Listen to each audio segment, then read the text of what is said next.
Hello friends, welcome to Sri Academy of Science Craft. In this lecture, we will discuss about the development of endosperm. Okay, या lecture मध्ये आपण बघणार आहोत development of endosperm. आता एंडोस्पर्म्सची development ही embryo सॅकच्या आतमध्ये होणार आहे. कधी डबल फर्टिलायझेशन झाल्यानंतर. डबल फर्टिलायझेशन कुठे होणार आहे? एम्ब्रियो सॅकच्या आतमध्ये होणार आहे. मग कसं होणार आहे बघा. एम्ब्रियो सॅक राइट, चलायझल रिजनला 3 अँटीपोडल सेल्स असणार आहेत. मायक्रोपाइल रिजनला किंवा मायक्रोपाइल च्या तिथं काय असणार आहे? Central egg lateral two synergids. Okay, central egg and lateral two synergids, collectively called as the egg apparatus. Egg apparatus मध्ये काय काय असणार आहे? सेंट्रल एग असणार आहे. ओके, आणि लॅटरल टू सिनर्जिड्स असणार आहे. सिनर्जिड्स च्या आतमध्ये फिंगर लाइक प्रोजेक्शन्स असणार आहे, ज्याला काय म्हणायचं आहे? फिलिफॉर्म ॲपॅरेटस असं म्हणायचं आहे. ओके, त्याच्यानंतर काय असणार आहे? तर या ठिकाणी सेकंडरी न्यूक्लियस असणार आहे. Secondary nucleus. So development of एम्ब्रियोच्या वेळेला मी तुम्हाला सांगितलेलं आहे secondary nucleus. So antipodal cells, antipodal cells नंतर सेंटरला secondary nucleus. Antipodal cells, all these antipodal cells are haploid. Secondary nucleus are diploid. Diploid का असणार आहे? तर काय असणार? या ठिकाणी दोन सेल्सचा प्रोटोप्लाझम एकमेकांना फ्यूज होणार आहे, न्यूक्लियस मात्र फ्यूज होणार नाही. त्यामुळे सेकंडरी न्यूक्लियस हा डिप्लॉइड आहे. एक cell is a haploid, synergid is the haploid. Double fertilization व्हायच्या आधी ही एम्ब्रियो सॅक आहे. ओके, डबल फर्टिलायझेशन घडत असताना first male gametes fuse with the egg. Okay, called first fertilization or syngamy. Second male gametes will fuse with the secondary nucleus. Okay, second male gametes जो आहे तो secondary न्यूक्लियसला fuse होणार आहे. याला म्हणायचं second fertilization or triple fusions. बरोबर आहे. मग egg plus male gamete, egg plus male gamete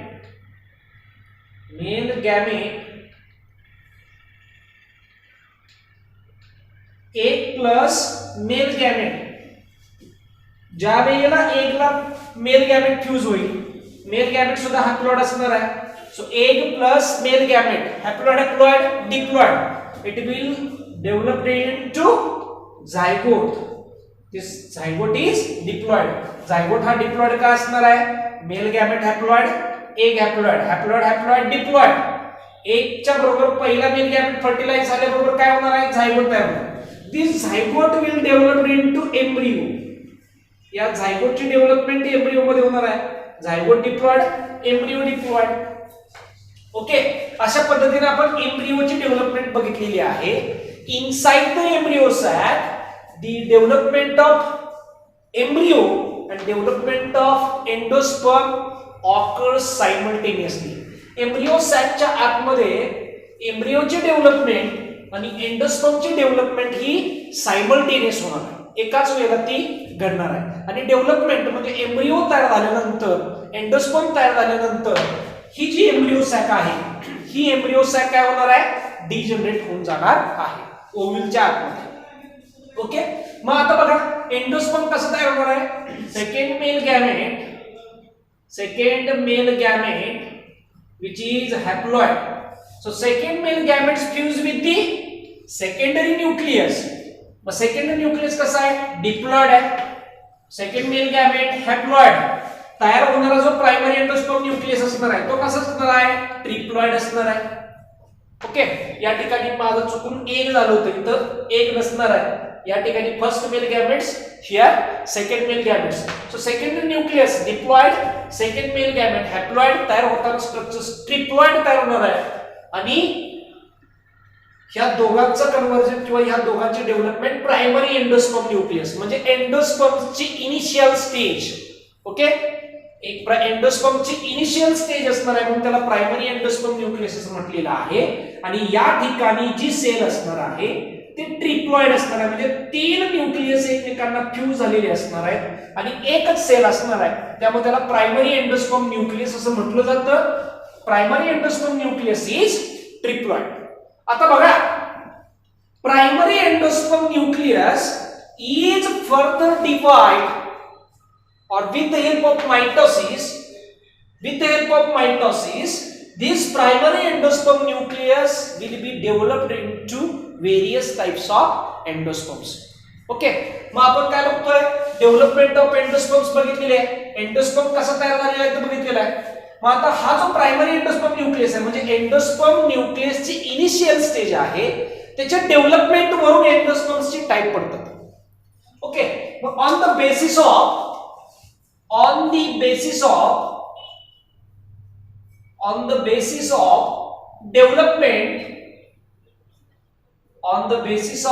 development endosperms are divided into on the basis of development of काय म्हणते बघा, on the basis of development of primary endosperm nucleus, the endosperms are divided into 3 types. First one is the nuclear endosperm, second one is the cellular endosperm,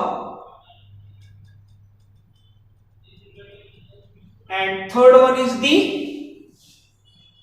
halobial endosperm. काय म्हणतोय बघा परत एकदा, on the basis of development of primary endosperm nucleus. Primary endosperm nucleus काय आहे, एंडोस्पर्मची initial stage आहे, सुरुवातीची stage आहे, त्याच्यामध्ये डेव्हलपमेंट घडणार आहे. मग त्या डेव्हलपमेंट वरून, म्हणजे प्रायमरी एंडोस्पर्म न्यूक्लियसच्या डेव्हलपमेंट वरून एंडोस्पर्मचे 3 प्रकार पडतात. Nuclear endosperm, second one is the cellular endosperm, and third one is the helobial endosperms. Okay, मग बघा, तुम्हाला माहित आहे सेल डिव्हिजन मध्ये आपण काय बघणार आहे, generally first is the mitosis बघणार आहे. Mitosis is followed bye 2 stages. First one is the कॅरिओकायनेसिस and second one is the cytokinesis. Okay, karyo means nucleus, kinesis means division. So division of nucleus ला काय म्हणायचं, karyokinesis. Cyto means cytoplasm, kinesis means division. Karyokinesis means division of nucleus, cytokinesis means division of cytoplasm.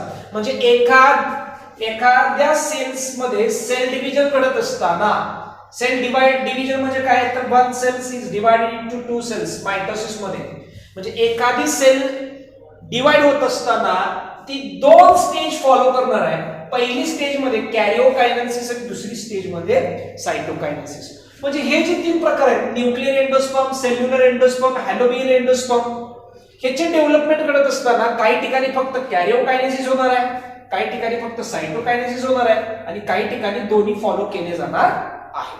Okay, एवढं लक्षात ठेवा, ही central theme आहे sale डिव्हिजनची. Mitosis बघितलं तर 2 stage मध्ये पूर्ण होणार आहे, कॅरिओकायनेसिस, सायटोकायनेसिस.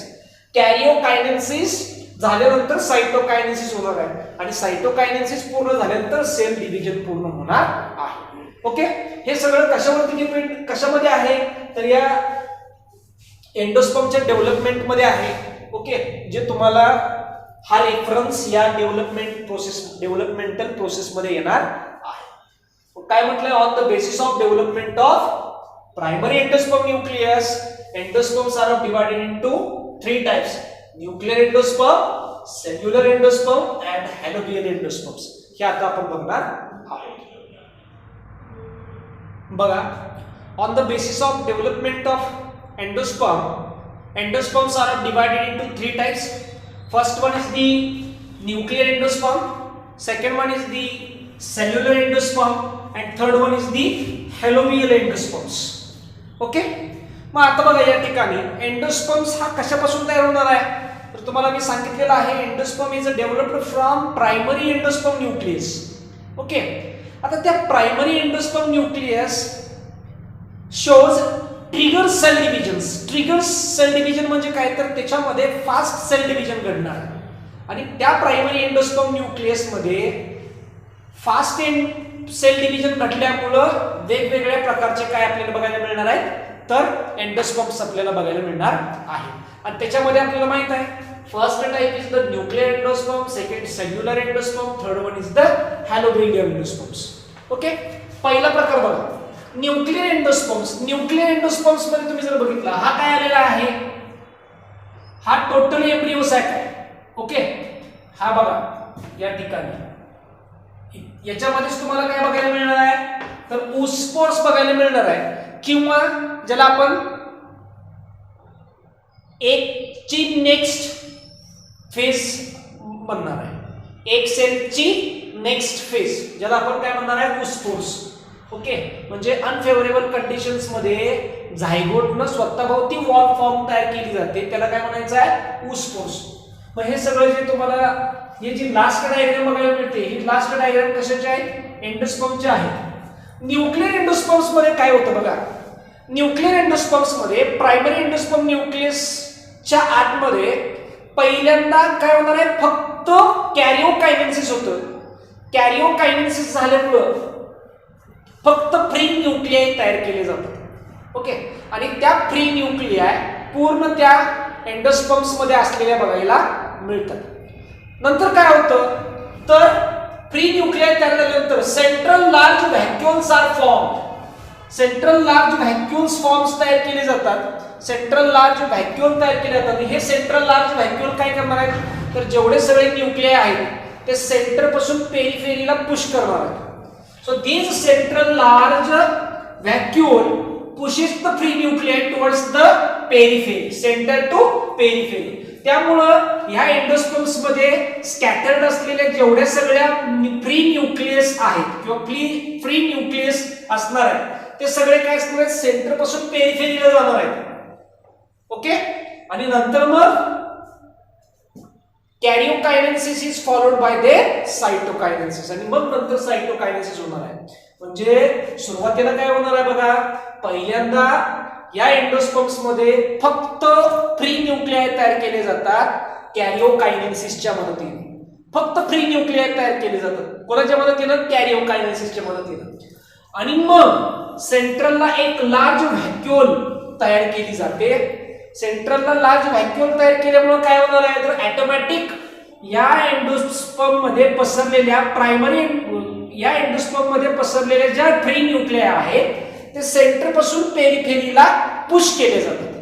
ओके, आणि सेंटर पासून पेरिफेरीला पुश केल्यानंतर मग त्याच्या भोवती या फ्री न्यूक्लियाच्या भोवती वॉल फॉर्मेशन केली जाते, वॉल तयार केली जाते. आणि मग त्याच्यानंतर एक ग्लोब्युलर मास तयार केला जाणार आहे, याला काय म्हणायचं आहे, न्यूक्लियर एंडोस्पर्म्स. ओके, डेव्हलपमेंट समजली का, डेव्हलपमेंट कशी आहे पुन्हा एकदा तिसऱ्यांदा सांगतोय मी.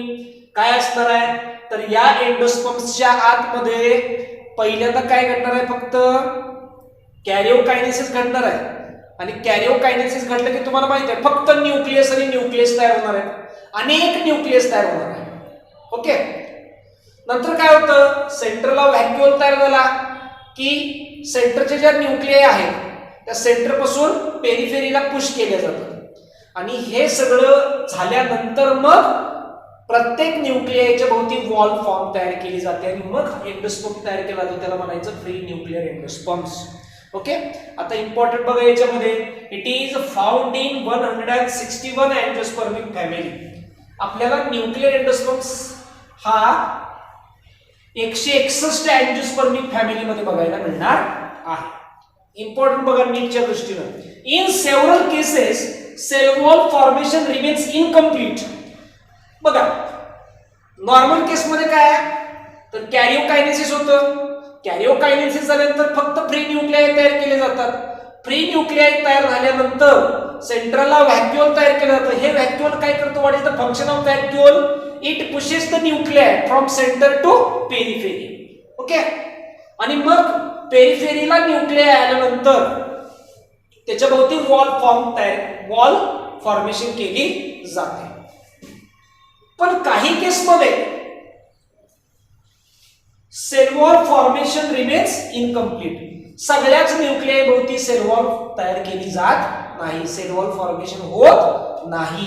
त्याचे एक्झाम्पल आहे wheat, sunflower and coconut. Wheat, sunflower आणि कोकोनट मध्ये काय असणार आहे तर टोटल सेल वॉल फॉर्मेशन होत नाही. काही न्यूक्लियाच्या भोवतीने सेल वॉल फॉर्मेशन होतं आणि काहीच्या भोवती होत नाही. नेक्स्ट, नीट साठी important, coconut has a multicellular endosperm in the outer part and three nuclear endosperms as well as vacuolated endosperms in the center. Coconut मध्ये तुम्हाला मल्टीसेल्युलर एंडोस्पर्म्स बघायला मिळणार आहे. याच्यामध्ये काय असणार आहे, आउटर पार्टला मल्टीसेल्युलर एंडोस्पर्म बघायला मिळणार आहे. In coconut multicellular endosperms in the outer part, म्हणजे जे खोबरं आहे तो काय मल्टीसेल्युलर एंडोस्पर्म्स आहे, बरोबर आहे. आणि जे नारळातलं पाणी आहे ते फ्री न्यूक्लियर एंडोस्पर्म्स आलेलं आहे, बरोबर आहे. आणि पाणी सोडून राहिलेली मोकळी जागा म्हणजे काय आलं, व्हॅक्युलेटेड एंडोस्पर्म्स आलेला आहे. म्हणजे कोकोनट मध्ये आपल्याला दोन वेगवेगळ्या प्रकारचे एंडोस्पर्म्स बघायला मिळतात. पहिला एंडोस्पर्म्स आहे तो मल्टीसेल्युलर एंडोस्पर्म्स, म्हणजे काय असणार, नारळातलं खोबरं म्हणजे मल्टीसेल्युलर एंडोस्पर्म्स, ओके. आणि नारळातलं पाणी म्हणजे फ्री न्यूक्लियर एंडोस्पर्म्स. समजलं का, या पद्धतीने. Second type is the cellular endosperms. Cellular endosperms म्हणजे काय बघा, इम्पॉर्टंट आहे. Cellular right from the beginning, सुरुवातीपासूनच सेल्युलर एंडोस्पर्म्स आहे. म्हणजे या एंडोस्पर्म्स मध्ये karyokinesis is immediately followed by cytokinesis. या ठिकाणी बघायला मिळतं पहिल्यांदा कॅरिओकायनेसिस होतं, मग फ्री न्यूक्लियाय होतात, मग सेंटरला व्हॅक्युअल तयार होणार आहे, ते व्हॅक्युअल फ्री न्यूक्लियाय बाजूला ढकलणार आहे आणि मग वॉल फॉर्मेशन होतं. म्हणजे कॅरिओकायनेसिस झाल्यानंतर वेळानंतर काय होणार आहे, सायटोकायनेसिस. या ठिकाणी काय cellular right from the beginning, सुरुवातीपासूनच सेल्युलर आहे. म्हणजे काय karyokinesis is immediately followed by cytokinesis. Nucleus तयार झाले की त्याच्या भोवती वॉल, न्यूक्लियस तयार झाले की सेल वॉल, न्यूक्लियस तयार झाले की सेल वॉल. अशामुळं सुरुवातीपासूनच हा सेल्युलर एंडोस्पर्म्स आहे, okay. In that this development of cellular endosperm, it is cellular right from the beginning, सुरुवातीपासूनच हा सेल्युलर असलेला बघायला मिळणार आहे. आणि का तर karyokinesis is immediately followed by cytokinesis, okay. बघा आता, found in 72 families of dicot. इथं काय 161 अँजिओस्पर्मिक फॅमिली मध्ये बघायला मिळणार आहे. या ठिकाणी 72 फॅमिली मध्ये, पण कुठल्या, डायकॉटच्या. या ठिकाणी म्हटले का मोनोकोटाय डायकोटाय, नाही. या ठिकाणी काय म्हटलं, अँजिओस्पर्मिक फॅमिली मध्ये, म्हणजे जवळपास 161 अँजिओस्पर्मिक फॅमिली मध्ये बघायला मिळणार आहे. कुठला, न्यूक्लियर. सेल्युलर मध्ये काय 72 डायकॉट फॅमिली मध्ये बघायला मिळणार आहे. Example is the balsam, petunia, Adoxa. Examples कुठले आले, balsam, petunia, Adoxa. These are the examples of cellular endosperm. Halobial endosperms म्हणजे बघा, halobial endosperm is an intermediate between the nuclear endosperms and cellular endosperms. स्पष्ट म्हटलेलं आहे, it is intermediate between cellular and nuclear type. हा जो halobial आहे तो nuclear आणि सेल्युलरच्या इंटरमिडिएट एंडोस्पर्म आहे. म्हणजे याची डेव्हलपमेंटल प्रोसेस जी आहे ती न्यूक्लियर आणि सेल्युलरच्या मधली आहे. मग काय होणार आहे बघा, सुरुवातीला याच्यामध्ये तुम्ही जर बघितलं, in that the helobial endosperms, या एंडोस्पर्म मध्ये पहिल्यांदा सेंट्रल वॉल फॉर्मेशन्स केलं जातं आणि दोन अनइक्वल सेल्स तयार केल्या जातात. The smaller cell is present towards the chalaza and larger cell is towards present the micropyle. तर ज्या ठिकाणी एम्ब्रिओ आहे त्या ठिकाणी मायक्रोपाइल रिजन असणार आहे, ज्या ठिकाणी एम्ब्रिओ नाही त्या ठिकाणी चलायझल रिजन. म्हणजे ह्या प्रकारच्या एंडोस्पर्म्स मध्ये सुरुवातीला ट्रान्सफर वॉल फॉर्मेशन्स केली जाते, ज्याच्यामुळे दोन अनइक्वल सेल्स तयार होतात. The smaller cell of endosperm present towards the chalaza and larger cell present towards the micropyle, okay. Transfer wall formations केल्यानंतर मग कॅरिओकायनेसिस होणार आहे. कॅरिओकायनेसिस मध्ये पहिल्यांदा फ्री न्यूक्लिआय तयार केले जातात आणि मग काय असणार आहे, सेंट्रल व्हॅक्यूअल तयार करून सगळे न्यूक्लिआय पेरिफेरल रिजनला पाठवले जातात आणि मग सायटोकायनेसिस केलं जातं. ओके, असं दोन्ही पोर्शन्स मध्ये first karyokinesis, then central vacuole formations and then cytokinesis. Okay, कशामध्ये बघायला मिळणार आहे, हॅलोबियल एंडोस्पर्म्स मध्ये. Helobial endosperms is a intermediate between the nuclear endosperms and cellular endosperms. समजलं काय आहे? सुरुवातीला काय आहे, परत एकदा सांगतो, सुरुवातीला सेंट्रल वॉल फॉर्म तयार केले जाते, ट्रान्सव्हर्स वॉल. त्याच्यामुळे एंडोस्पर्म्स मध्ये दोन सेल्स तयार होतात, अनइक्वल सेल्स. स्मॉलर सेल्स चॅलायझल रिजनला तयार होणार आहे आणि लार्जर सेल्स मायक्रोपाइल रिजनला तयार होणार आहे. संपलं. त्याच्यानंतर काय होणार आहे, कॅरिओकायनेसिस. कॅरिओकायनेसिस झालं की फ्री न्यूक्लिआय तयार होतील. नंतर सेंट्रलला व्हॅक्युअल्स तयार केले जाणार आहे आणि मग व्हॅक्युअल तयार झाल्यानंतर फ्री न्यूक्लिआय सगळ्या पेरिफेरल रिजनला जातील आणि पेरिफेरल रिजनला गेल्यानंतर मग सायटोकायनेसिस होणार आणि सेल वॉल फॉर्म केली जाणार आहे. हे कशामध्ये बघायला मिळणार आहे, हॅलोबियल एंडोस्पर्म्स. काय म्हटलंय, found in the order helobians of monocot. Monocot plant मध्ये ऑर्डर हॅलोबियन्स मध्ये या प्रकारचा एंडोस्पर्म डेव्हलप झालेला आपल्याला बघायला मिळणार आहे. It is intermediate between the cellular and nuclear type. Cellular आणि न्यूक्लियर टाइप मधला हे इंटरमिडिएट आहे. एक्झाम्पल काय आलं, अस्पोडियल्स. अस्पोडियल्स एक्झाम्पल इज दी अस्पोडियल्स. ओके, या पद्धतीने हे झाले एंडोस्पर्मचे 3 types on the basis of development.